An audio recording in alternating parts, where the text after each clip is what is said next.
Welcome to the Disney Wedding Podcast. This show is brought to you by Carrie Hayward's Fairy Tale Weddings Guide, the only guidebook and bridal organizer tailored exclusively to Disney's fairy tale weddings at Walt Disney World.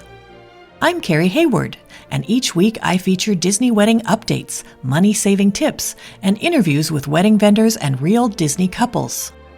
I also cover honeymoons, anniversaries, and engagements at the Disney parks and resorts. Join me now as the Disney Wedding Podcast celebrates romance at Disney destinations.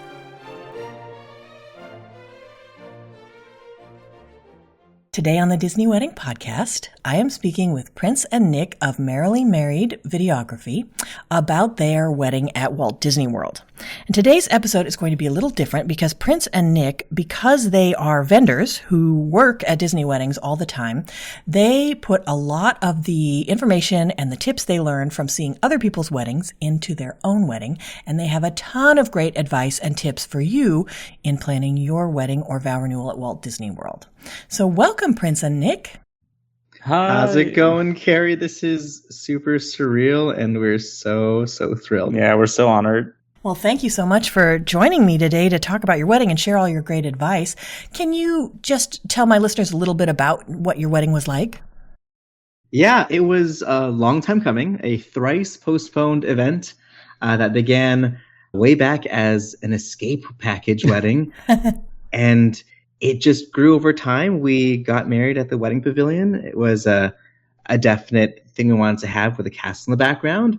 We were inspired by your wedding to have the attic as our reception space. And I guess over time we decided, you know what, let's just throw everything at it and have a dessert party with a ride mix-in and the whole shebang.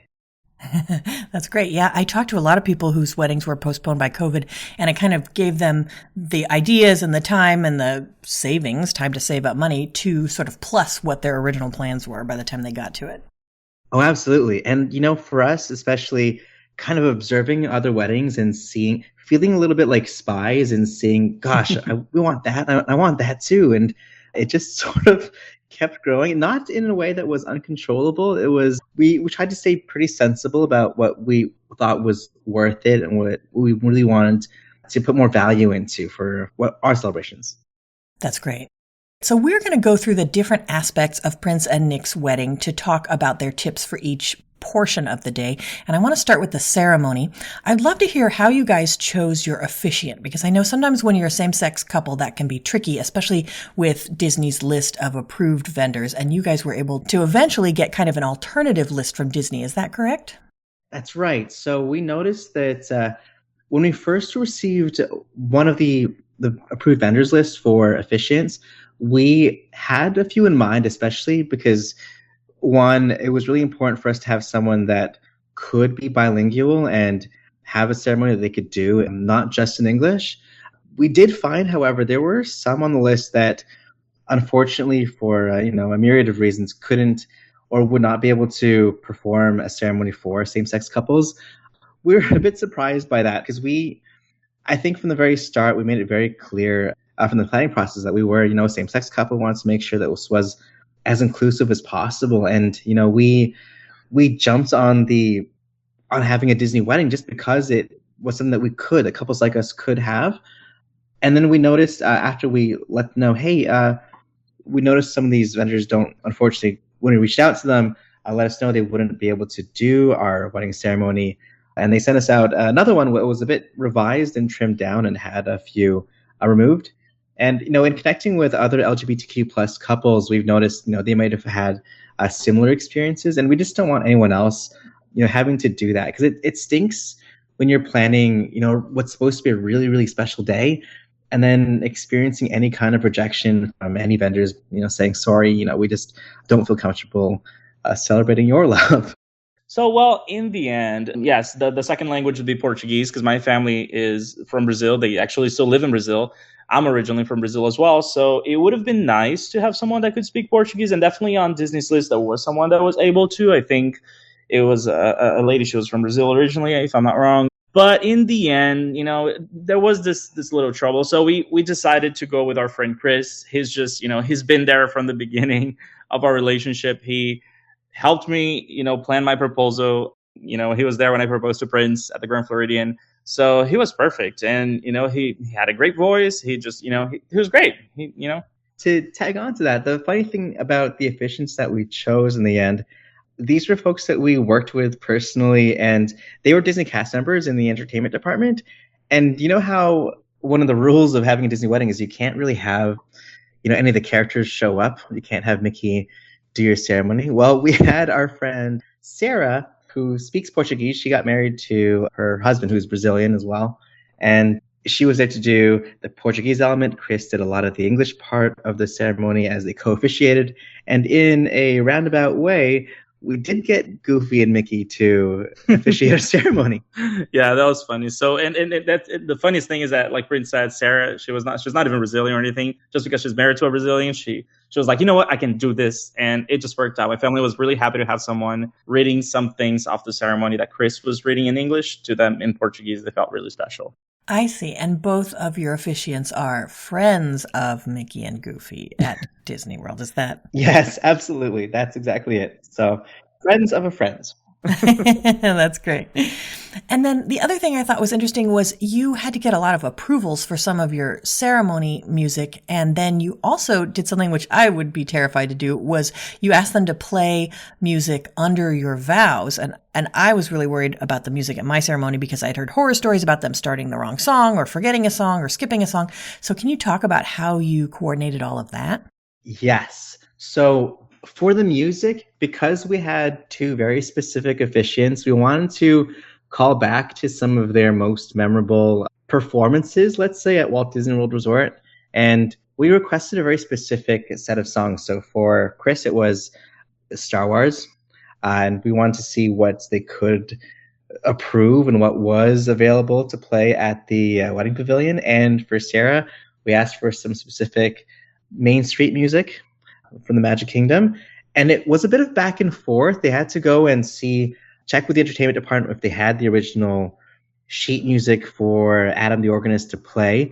And for a while, it looks like it wasn't going to be possible until the day before. They said they found it and they did it. And it was we didn't even tell them what their music was going to be.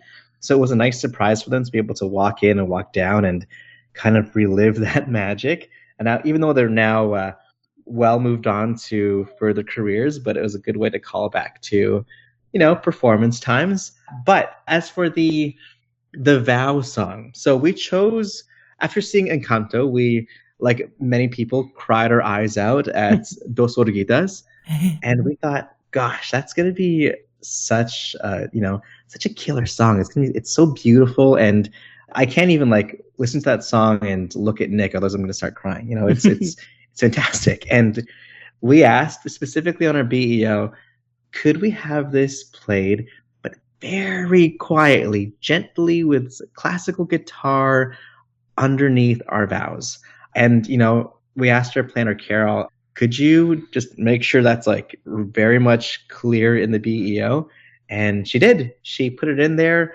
And when we were up there on the altar, it sounded great. It was kind of kept, I don't want to say tempo, but it helped us continue forwards with our vows, and our guests, they thought it was beautiful. They think they were shocked that we actually did that. It was played by the organist underneath. Like they changed the organ to sound like a guitar? Yes. To be honest, I think he went back and forth with a flute and a guitar, if I remember correctly. And that sounded great. But yes, I think he changed it because likewise, I was also a bit nervous about what that might sound like. There were certain ceremony songs like Happily Ever After that, sometimes sound really good on the organ, but I just didn't want it sound, I didn't want a churchy sounding version of Happily Ever After. So we provided MP3s and dropped it into their box for them to use for very specific songs that we wanted to make sure sounded a certain way. But they knocked it out of the park with that. But can you imagine a pipe organ underneath our vows? I'm glad that we specified. And that's interesting because they're always bragging about how, this organ, we can make it sound like anything, but nobody ever does that. So that's awesome to hear that you actually took advantage of that. Yeah, and you know what? I have a feeling that the organist really likes to do that. I feel like they felt like, you know what, this is pretty cool that I got to do this because, it's not a very common thing that we see. Okay. So then moving on to floral and decor, you guys had what you called sort of a world travel / castles / Society of Explorers and Adventurers theme. How did you work with Disney on incorporating that theme through floral and decor? Great question. I will tell you that originally that wasn't the theme that had carried through from the first 2 or 3 postponements. Originally, the concept was, I mean, if you look at our photos, we have roses embroidered into our jackets and little rose elements carried all the way throughout. We were originally considering requesting the Enchanted Rose as our post-ceremony celebration when we had an escape wedding originally. Mm-hmm. So as you can imagine, the original theming was Beauty and the Beast. Cut to several years later, post-pandemic, and Nick says, oh, hey, guess what? I'm not actually a big fan of Beauty and the Beast. So I was just doing that to please him, honestly. But then he felt bad and he was like, okay, well, then maybe let's change to a theme that we both like. And we both love this whole Society of Explorers and Adventurers. It's a Disney story, basically, that all the parks in the world are part of that. And we've been to all of these parks together, right? And it's, I think, the theme we love the most. Yeah, especially with the different rides and attractions like the Jungle Cruise, the Tower of Terror, Mystic Manor, that all incorporate these fine folks from the society, and who knows, it might become a thing that Disney will focus on in the future.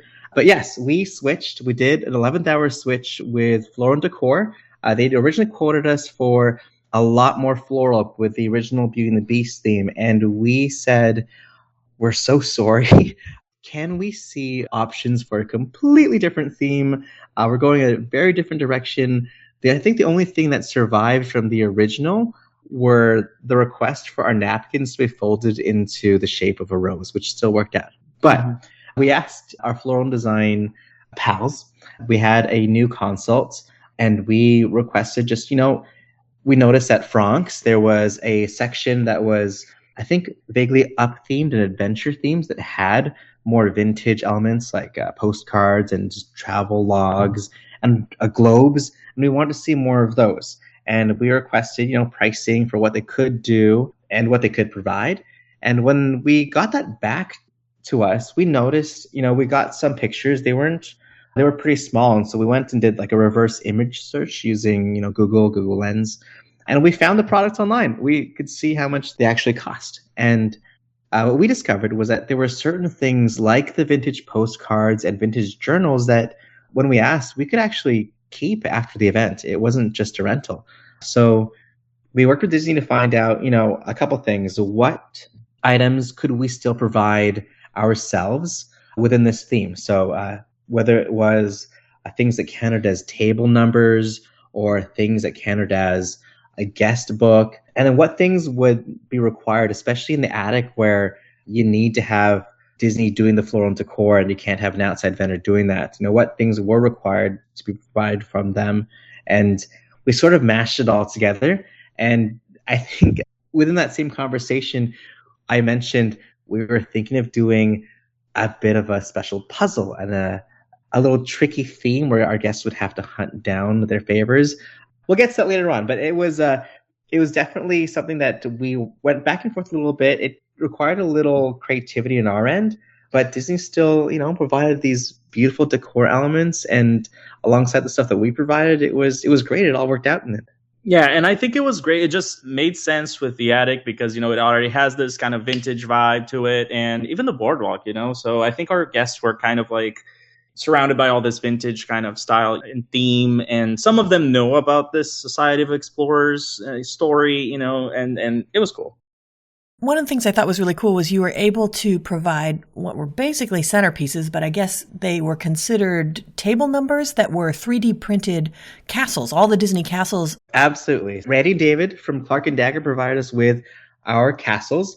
They were great for us because they reminded us of each of the Disney castles at each of the theme parks we visited around the world.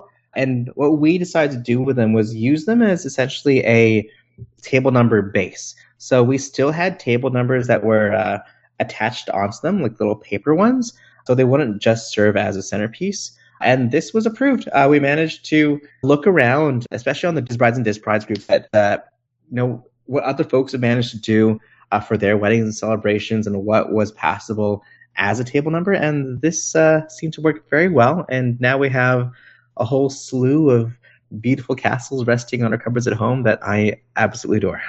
So then with the elements that you were able to provide yourself, did you have a day of coordinator to do all of that? Yes, we had Catherine Martel. We couldn't have done this without her. She was the one who put everything together in the attic. And I'm so glad we got to have a first look of the attic before everything began. And when we entered and we saw everything, we were like, oh my gosh, yes, this is exactly it. And especially Prince. Prince was really proud, I think, of himself because he planned the whole thing, including this, the scavenger hunt thing that I think we're going to talk about later. But yeah. I will say that I am a little bit type A, if you know me. And so I sent her this specific PowerPoint with a diagram of the attic and with like points as to where things should be placed and how they relate to each other and why they should be in that specific location. And I don't think I even needed to do that because when we got there to check out the space, it was perfect, like absolutely perfect. There's that temptation that you just want to take some time on your wedding day for if you're type A planners like me to go in and just do it all yourself. But she knocked it out of the park again. It was just such a moment of walking in and it felt like a dream. Like we just did it ourselves, but she just executed it precisely. Yeah. That's fantastic. Well, let's talk about it right now. So you have set up this sort of escape room style activity for your guests to find their favors? Yes. So Nick and I, in the past, we've actually designed escape rooms. It's kind of a hobby that we have, and we like seeing how theming can be incorporated in.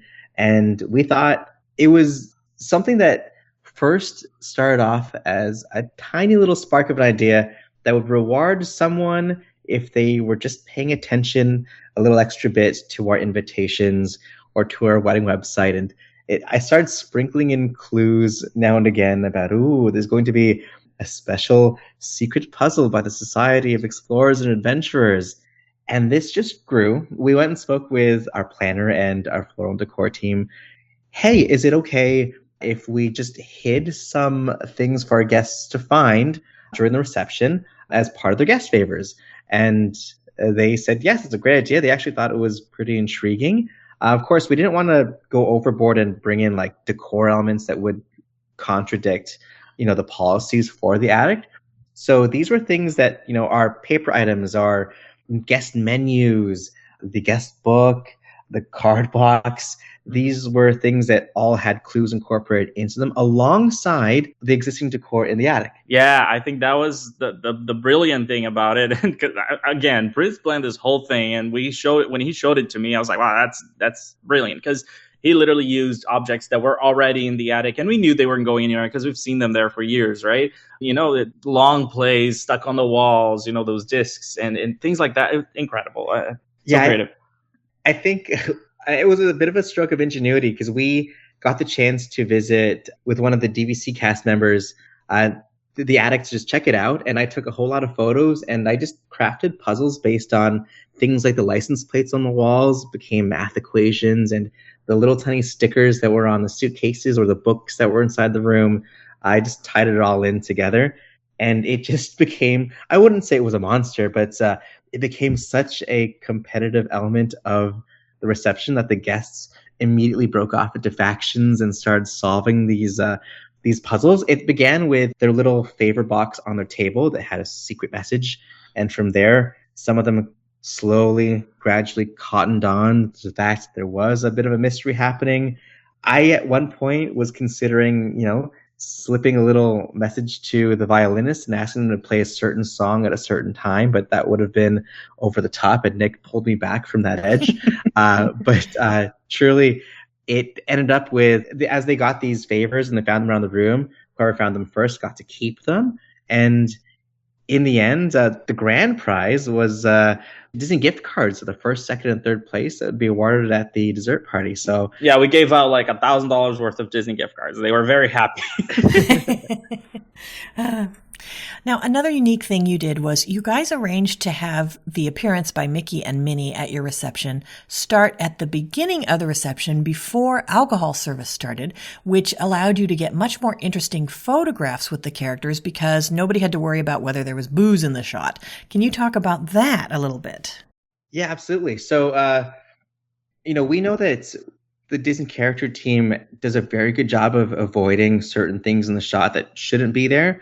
And we also know that for a lot of wedding guests, this might be their first time attending anything at a Disney destination. So they may not be aware they can't bring a beer bottle into the frame or, be chugging wine behind Minnie. And we just wanted to avoid that completely. So we made it very clear that we didn't want any of those elements. We didn't want the bar to be open until after they had left or after they finished their set. And this gave, I think everyone a lot more freedom. So from photography to videography to the characters themselves, to know that they wouldn't have to worry about that in the background. Because you can imagine, if they show up in the very midst of a wedding event or a reception, you'll have all these tables with what could be alcoholic beverages on them, and then immediately negates the ability for the characters to show up or be shot from that angle. So by doing this, we just avoided all of that. Our guests were happy to wait, and it just gave us a bit more freedom. So it's something that I'd recommend, if you think that you're in a space like the attic where you want to take advantage of the surroundings and you want to just, because it might be a bit smaller, have more options for your shots and not have the restrictions imposed because of alcohol maybe being present. Yeah, then just have Mickey and Minnie show up first thing, right? Yeah, or just, delay the alcohol. Yeah, or don't serve it like we did. Okay, great. So then do you have any menu items or cake flavors from the reception that you would recommend? Oh my gosh. So the moment they introduced pistachio as one of the flavors, I was like, okay, we got to do another cake tasting. I'm sorry. Because by that point, we had already decided on our cake flavors. I was like, no, we have to do one more. So, we ordered the new kit. It wasn't just pistachio. They added a few new flavors, right? But we tried all of them again, and that was our confirmation. So I recommend pistachio 100%. Everyone was like, in fact, I think that's the only regret we have about the wedding is it's not swapping the layers of the cake. We should have had the bigger layer be the pistachio cake. That's the only regret I think I have. It was delicious. Pistachio all the way. Right. So, because I think, you might hear that and think, gosh, having 2 cake tastings, calm down, boys. But really, the fact that we could do 2 cake tastings was one thing. We saw other people online. We saw in the groups that they had ordered several different cake tasting kits. And we just went whole hog on that, got as many as we could.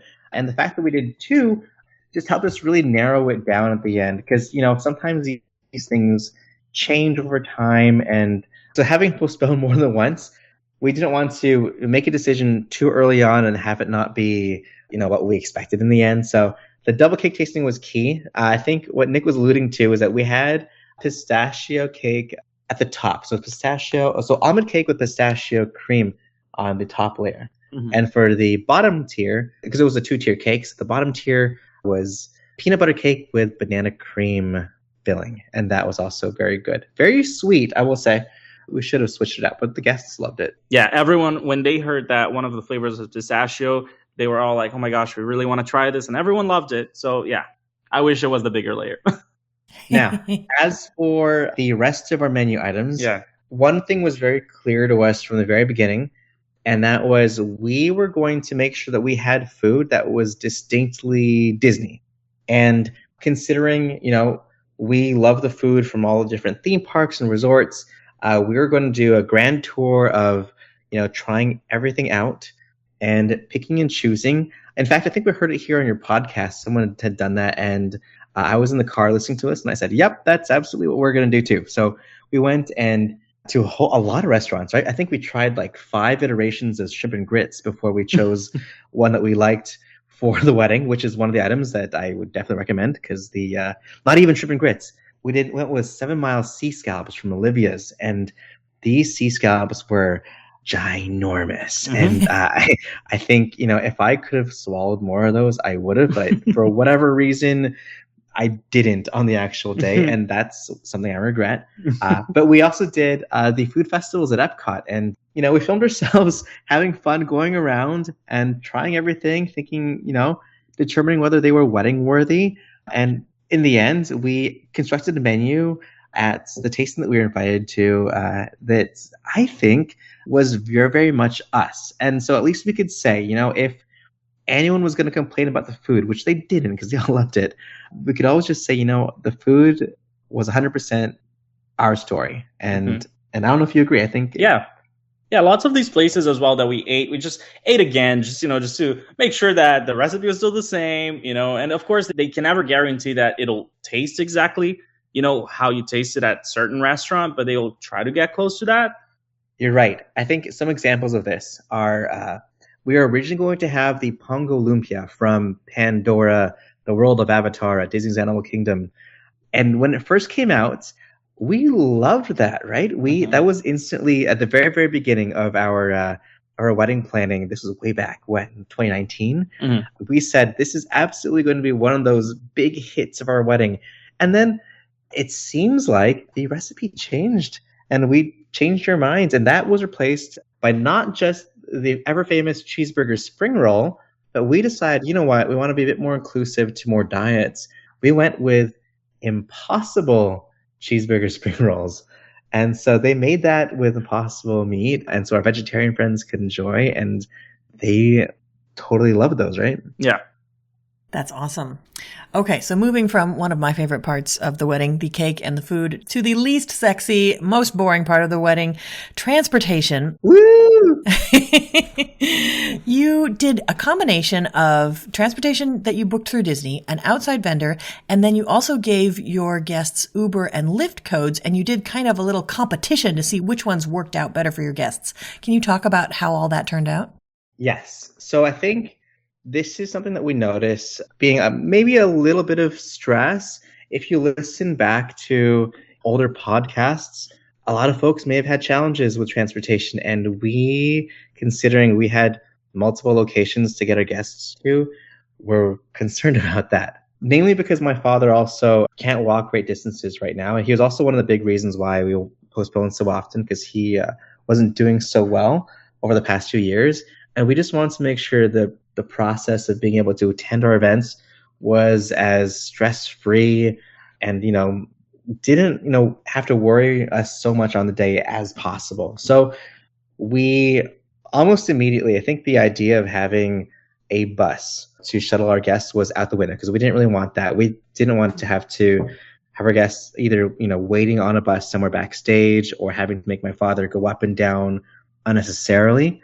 So our combination was, we contracted a third-party vendor for, these were luxury shuttles that took up to 14, 15 guests.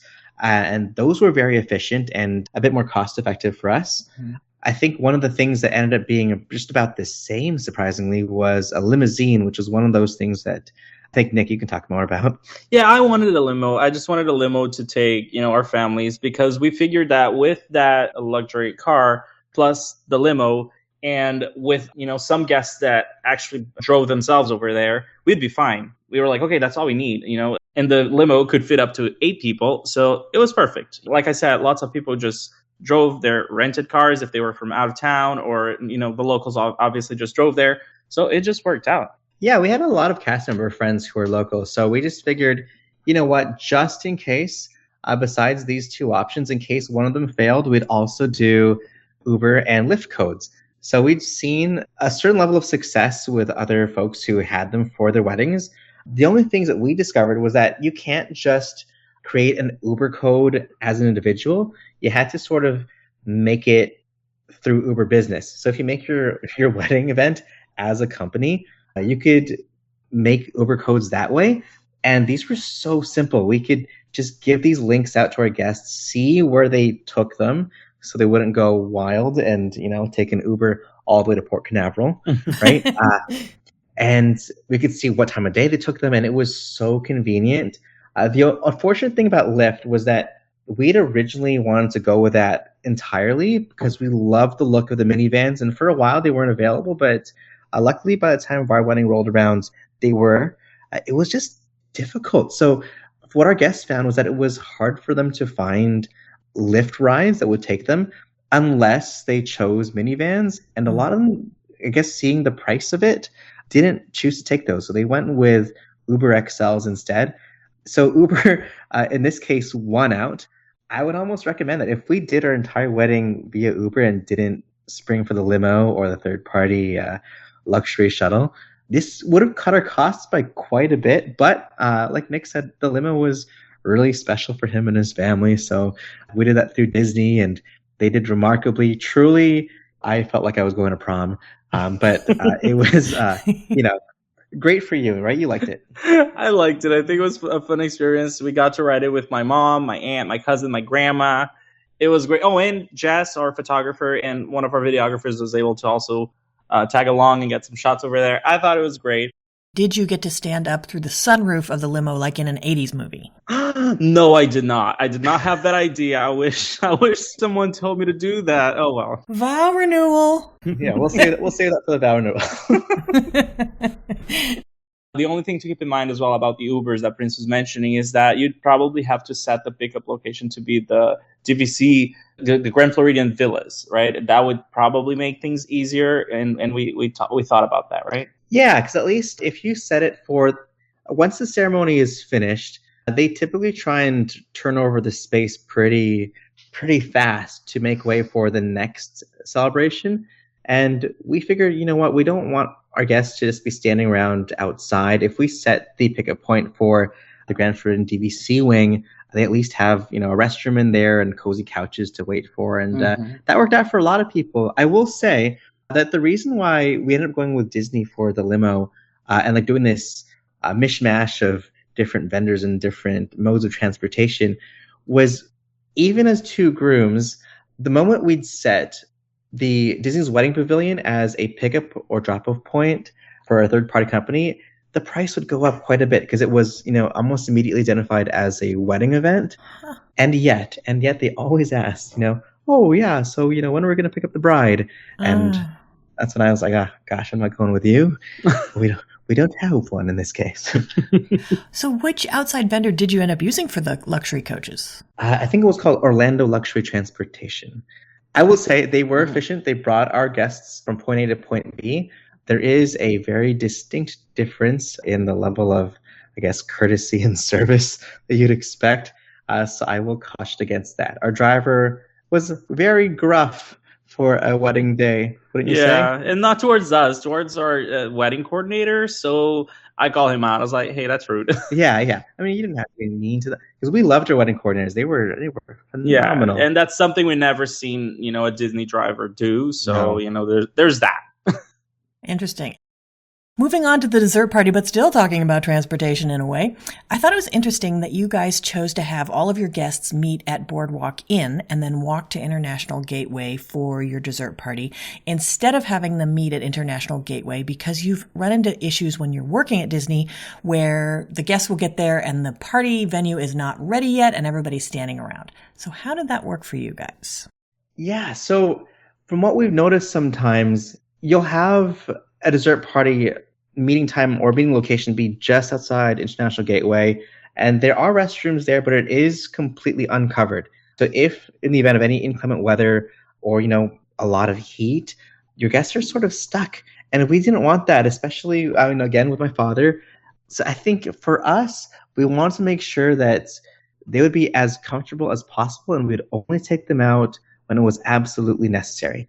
So instead of, even though our meeting time was supposed to be 7:30 at International Gateway, we set that as the meeting time for our guests at the Boardwalk lobby, fully knowing that some of them were bound to be late, which they were. They had a bit too much fun in between our reception and the dessert party. And as a group, they actually sent out, interestingly enough, the Disney team sent out one of the event guides to the Boardwalk lobby because they were aware that we were meeting there.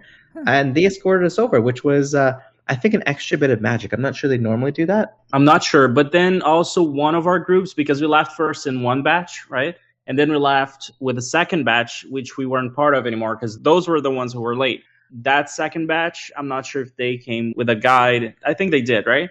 They did. So I think that same event guide came back to retrieve any stragglers. But for us, it was just the fact that the boardwalk in lobby, was indoors and comfy. And if they really wanted to get, coffees or anything like that, they could. And there was an elevator to take them down to the lower level when we proceeded out towards the International Gateway. Overall, a much more comfortable experience for our guests. And we just really didn't want them standing around unnecessarily. Because to be fair, when we arrived at the International Gateway, there was still a little bit of a pause before we were allowed in to our space. Because understandably, they still have to set up, all of the food and make sure things are looking good, which we totally got. But I think the way that we timed it was perfect. We didn't have to pay for security, pay for a canine. We walked in all together, mostly, and fairly comfortably. That's great. And then when you got to your venue for the dessert party, do you have any menu items that you would recommend?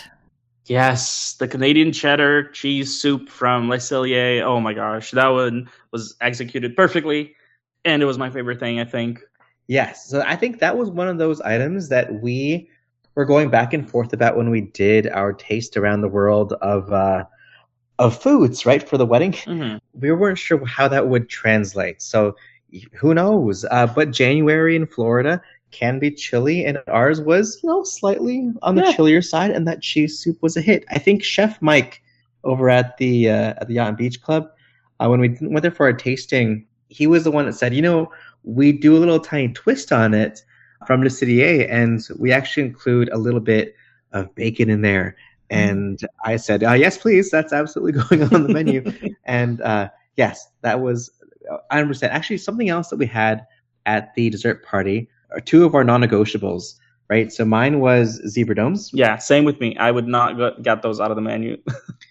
It's one of those things that once you have them and, it's like you're inhaling them. They're phenomenal. And, light enough for your guests to be able to enjoy without feeling too bogged down. And for Nick, yours was, so I originally wanted poutine, but Nick's bacon wrapped scallops won out in the end. Yeah, I think the bacon wrapped scallops were a hit as well. Everyone loved them, and they got, the batches just kept coming and coming. I had a lot of them. I actually can say I enjoyed my wedding food for both the reception and the dessert party. It was great. Truly, I don't know how many you had, but I feel like I had like 25 of those. Me too. Something around that. Great. And then I think you guys are one of the first couples I've interviewed who used Cosmic Rewind for your ride mix-in after the fireworks. So I'd love to hear if you thought it was worth the $40 each instead of the usual $20 each. And also I wanted to tell my listeners that you did this great thing where you announced it. It was a surprise, but you announced it at the beginning of the dessert party, so people kind of had time to get adjusted to the idea and whether they wanted to actually go on it. Yes, that was a great idea to announce it beforehand. And that was I think that was my only worry for the entire day. I was like, I hope no one gets sick on Cosmic Rewind. I just hope that doesn't happen. So we told them in advance, right at the start of the dessert party, we gathered everyone for a photo, and then we stood up and we said, okay, we're going on this ride. It's the brand new ride of Disney World. And they were all like, woo, super happy. I think only really Prince's dad and mom and, his sister who had a 2-month-old baby didn't go. Everyone else was super happy to go, including our nephews who are, one is 7, the other one's 4. He can't go, the 4-year-old, but everyone was really happy. We're just worried that no one would get sick on it, but no one did, surprisingly, right? Yeah, I think part of the strategy there was, as soon as we arrived to UK Lochside, our dessert party location, this was about, would you say, an hour before the fireworks began? Yeah? Yeah, just about. And Nick and I looked at each other and we said, you should tell them sooner than later, because this gives them the opportunity to make sure they're using the restroom, because that is one of those things that you notice as soon as the fireworks are done, sometimes the event and media guides will very, very quickly shuffle your guests out towards the ride mix-in if you have one. And chaos ensues as soon as restrooms need to be visited. And to the detriment of some events that might, miss out on the ride mix-in, right? They might be like, oh, sorry, we couldn't wait for you because you were all too busy in the restroom. We wanted to avoid that. So we told everyone, make sure you get this all out of the way and out of your system before we go. And also because of the walk. So the fact that we'd have to, get ourselves from UK Lochside all the way across World Showcase and a big diagonal towards a Cosmic Rewind, it prepared them. We told everyone, however, before the dessert party, make sure you're wearing comfortable shoes and things. And just make sure you're wearing comfortable clothes. We told everyone that day because it was on the chillier side, like Prince said. So right after our reception, we told everyone, hey, everyone, so we're meeting at this time at the boardwalk, and make sure you wear something warm. Make sure you wear something comfortable on your feet, and, dress comfortably because it may be chilly. We just wanted everyone to be comfortable, right? Mm-hmm. Now, as for whether or not it is worth $40, so twice as much as the other options. So I'll preface this by saying that our original idea, if let's say if we were denied for Guardians of the Galaxy Cosmic Rewind, the backup would have been Soarin'. Yeah, because I think at least for our story, it makes a lot of sense. And in the end, the fact that Cosmic Rewind at the current moment is so difficult for a lot of guests to try and get onto, and perhaps the only time many of our guests would be able to go on it for a while, that won us over. I think for the novelty alone and the fact that, they didn't have to do the 7 a.m. scramble to get onto it was worth an extra charge. But I think what really sold it for me was the overall experience as you go through it, right? Yeah, because it feels really private. It's only your group there. And that feels really cool too. Because I think if you compare it to experiences on, let's say, Frozen Ever After or Ratatouille, Remy's Ratatouille Adventure, you might be entering in between other wedding groups or while other guests are still in the park, like day guests. Conversely, for Guardians of the Galaxy Cosmic Rewind, as we went there, they put you in through the Lightning Lane queue and you experience the pre-shows, not to spoil anything for anyone who hasn't ridden it yet, but you experience each step of it just as your group. And it felt so VIP. And it felt, the fact that we experienced this entire thing all together without, I think for some ride mix-ins, they even shuttle you in via the exits to get you directly onto the ride. But in this case, you're not missing out on the queue. You're not missing out on the pre-shows. It feels like such an all-inclusive VIP-esque experience that I would say is worth the extra charge. Yeah, our guests loved it. Everyone was over the moon about it when they left, and no one was sick. So that's what matters, right? Like literally over the moon, Anyway, so yeah, I think it was something that we looked at afterwards and said, "Oh wow, that was a lot for our ride, but worth it." So speaking of entertainment, I would love to talk a little bit about the entertainment and extras you guys added to your wedding and how you chose which ones to add. I thought it was really great that you broke down the prices of all the things you were considering and the value based on a couple of criteria. So one thing you looked at was who and how many guests would actually get to enjoy the experience. Also, how long would you actually get to enjoy it for? Will you ever have another opportunity to do it, which is crucial because you can go back and have a dessert party, but it's really hard to do something where you can add Cinderella's glass coach, for example. And then also, how much would you regret it if you hadn't added the thing? So what you posted in the group that I thought was so great was you broke down some of these experiences by how much they cost per minute. So like Cinderella's glass coach costs $150 per minute. Mickey and Minnie's appearance costs $100 per minute. The Wedding Pavilion ceremony space is $83 per minute. Your Magic Kingdom park shoot would be $50 per minute. And the solo violinist for the reception for 3 hours was $6 a minute. So can you talk about how this worked out in practice, what you decided to choose, and whether it seemed like it was worth it based on the per minute price? Oh, absolutely. I know Nick thinks it's a bit silly because, I was breaking it down to this just so we can have a very clear picture of what the value is of each of these items as we're doing it. Because, we put money into our Disney wedding and we want to really enjoy it. But in the end of the day, who's really going to be enjoying this? Is it just for us or is it for all of our guests? Is it going to be, something that we're going to really enjoy in the moment? Or are we going to think, gosh, we should have spent more time doing that? So based on that, we almost immediately we cut the coach as much as it was one of those experiences that we could only have if we did it here and just for a wedding. The fact that we were looking at it and saying we could be flying off to Australia right now, and we chopped it out in place of other things. So having Mickey and Minnie were two of our big non-negotiables. So with every postponement, we said, never again will you ever have this opportunity to have them show up just for you unless you book, a private event or a wedding. So absolutely. And the fact that they could appear together, I think the only regret that we have is that we didn't have more characters. I think it was one of the greatest value. Of course, bearing in mind that pricing may change in the future and be a bit more than was quoted for us. But we thought, you know what? The fact that it was an experience for us and all of our guests, and it was one of those things that was so distinctly Disney wedding. We could be married for a similar amount of money at convention centers or ballrooms closer to home. But this is one of those things that would set it apart in people's minds that this was Prince Nick's day. They had the mice show up. For the Wedding Pavilion, we wanted to make the most of the space as much as we could. If you're spending that much just for that time and knowing that most ceremonies take maybe 15, 20 minutes tops, the rest of that hour you've paid for. So we wanted to make sure we took advantage of all the photos we could.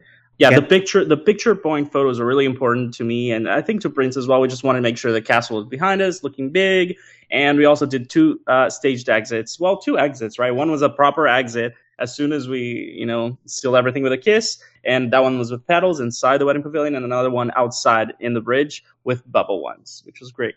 Right. Yes, we did too. So I think that was part of our reasoning. If we're keeping this in mind that we have this space, it's just ours.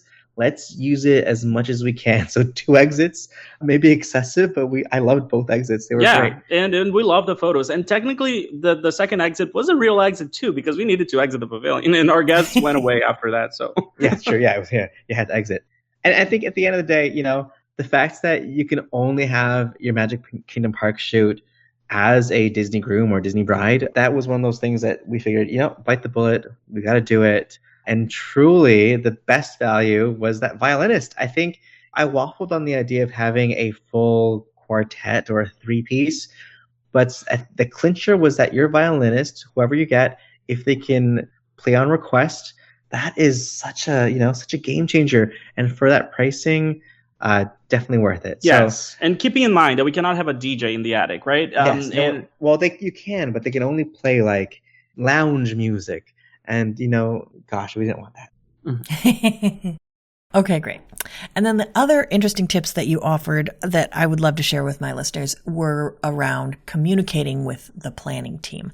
So some of the things you mentioned, making a PowerPoint or a slide presentation or multiple presentations to communicate your ideas and your theme, making bulleted lists when you're asking questions over email, when you're unhappy with something that they're telling you can't do, asking for an alternative that you're willing to have, and then also making sure that everything is specifically written in the BEO and that somebody in your party or maybe your day of coordinator has the most updated copy of the BEO on the day of to make sure that everything is going correctly and they can point it out when something isn't. This was something that we learned, or especially I learned, over the past couple of years of planning it.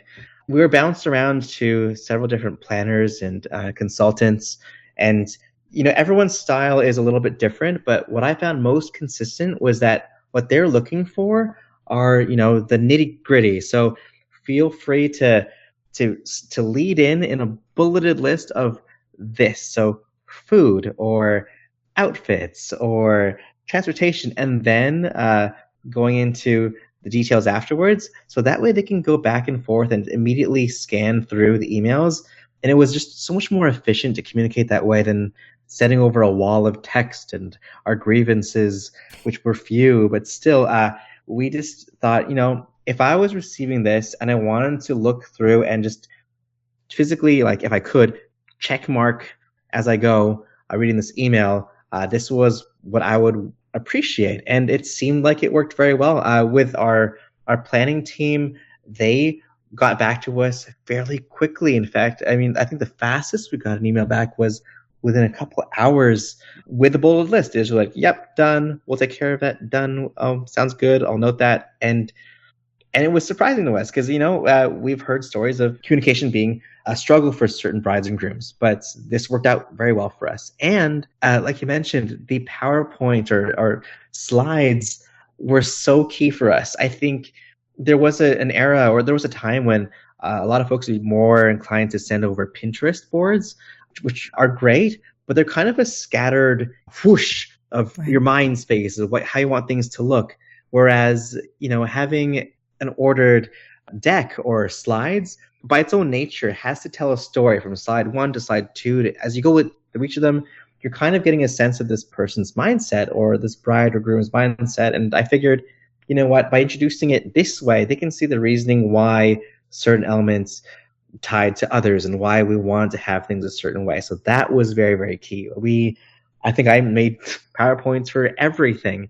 And for the things that they did say, unfortunately, we couldn't have, we made certain requests throughout the planning process that unfortunately they had to deny because it wasn't available. I think it's not being afraid to follow up with, oh, thank you for letting us know, but would it also be possible instead to have this? And this was something that allowed us to have certain things like the elements at a reception or even Cosmic Rewind. I think from the very start, they said no. And we said, we're happy with Soren, but we'd be happy to continue being notified in case it shows up. Or for, let's say, rain backups, knowing, having lived in Florida for quite some time, we know that the weather can be temperamental. And so we kept putting in requests saying, gosh, we would not love to have World Showplace at EPCOT. Is it possible to have the restaurant in the Morocco Pavilion instead? And offering these alternatives makes it easier for them to work with it as opposed to just a flat no. And I think in our experience, especially having our planner, Carol, she was so good about noting everything that we said on the BEO, almost word for word for how we said it. And we made sure that, everyone that was part of our day, especially the folks that would be with us the most, so namely photography, videography, are some of the vendors that are with you from start to finish. And with them to have that, so you could reference that, was so key, just in case anything doesn't turn out the way you planned. And you can have that to look at. That's great. Okay, so then I do want to talk about that. Did anything go wrong or just not turn out like you planned? What do you think, Nick? Not to me. I think to me everything was perfect. Yep. Yeah, I didn't want to jinx it, but on the day, but everything turned out very well. The only things, obviously, the pandemic and having to postpone was not the most ideal, but in the end, it worked out for us. Except for the route driver. Yeah, for our guests. Sure, the shuttle driver. If that was it, then great. I will say, beyond the no hiccups on the actual. Oh no, there were. So leading up to the wedding, there was a lot of planning that went into. I think we were very clear. We're grooms. There is no bride here. We are part of the LGBTQ plus community, and it is still a little bit new, especially for Disney weddings. And you hear all the time, folks have that story where they are young, they're visiting Walt Disney World, they see a bride, they have that dream of having a Disney wedding. And I also saw the same bride, but it was almost always a reality. Gosh, that would never happen to you. That's almost an impossibility. And for us to even be able to have this be something that we could plan and have and celebrate and have our families be happy to be there to celebrate was just mind-blowing for 8-year-old Prince. And so along the way, for us to encounter situations where, let's say, I was referred to as the bride on documentation, or on both occasions getting our cake tasting kits, them requesting the bride's name and they can't find the kit because there's no bride there, and I had to explain to them, it's like you have to come out again and again just so they realize, yep, 2 boys. And by the way, these people are, just staff of the Grand Floridian, people like that. But, still. Yeah, I will say the Disney Weddings team did a fantastic job at being inclusive, despite any hiccups out there. In fact, they reached out to us to talk about changing the planning kit that gets sent out to couples to be more inclusive, because there are things in there that are so for even down to, it'll say bride's entrance or bride's music, and we didn't enter that way. So what would we put down? Do we cross it all out? Do we just, white out that part? And we sent back all of our notes and we spoke with them in person. And it was such a constructive experience that we were so happy to be a part of, because I think in my mind, having been through it, and since it might be still very new, I don't want other, couples within our community to feel like they shouldn't have a Disney wedding because it might be a negative experience. I want them to feel like, we're being so celebrated here. And it's one of the places where we could do this and feel safe. I'm hoping that us being able to do this and having other kids out there riding the monorail, seeing us leave out the wedding pavilion, see two grooms and have that moment and think, gosh, this won't be such an impossibility for them. That's wonderful. So what ended up being each of your favorite memories of your wedding day? To me, it was just during our vows, I cried a lot. And I wasn't expecting that. I'm very emotional, but I didn't think I was going to cry. I cried a lot. Princess vows were beautiful. I kind of winged to the end of my vows a little bit, and I was happy I did, because it just, came out of the heart right there. That was, I think, my most favorite part. And then the second favorite part for me was definitely when Mickey and Minnie came in and just looking at everyone's faces, so happy and so surprised. Yeah, that was just priceless. I think for me, my favorite memory was just before the ceremony began. I think everyone was saying, like, Prince, like, chill out. I was stressing a little bit, but more because of everything that was to come post ceremony. I'm hoping everything looks good, hoping everything works out. But no, our nephew Liam was there, and like he was just there talking to us. And I was like, hey man, do you know what's going on today? He was like, yeah, you're getting married. And I was like, do you know what that means? Like, yeah, you get to be in love. And that was so cool. Like, he's such a little kid, and he walked down the aisle all by himself with the rings to the Mandalorian theme, and super happy to do it. And honestly, again, surreal moments. Didn't think this would ever be a thing for us. He honestly calmed me down. I'll tell him when he's older. That was like such a cool moment. Yeah, that was a beautiful moment. That's wonderful. Well, Prince and Nick, I think you've both offered great tips for anyone who's interested in getting married at Walt Disney World, and I appreciate your taking the time.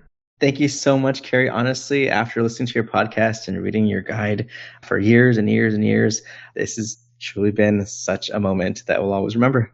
Yes. That's our show for today. I'm your host, Carrie Hayward, inviting you to join me again next week for another episode of the Disney Wedding Podcast.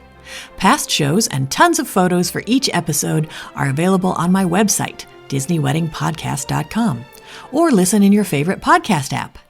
And for instant answers to all your Walt Disney World wedding questions, check out Carrie Hayward's Fairy Tale Weddings Guide, available as an interactive ebook with continual free updates at fairytaleweddingsguide.com.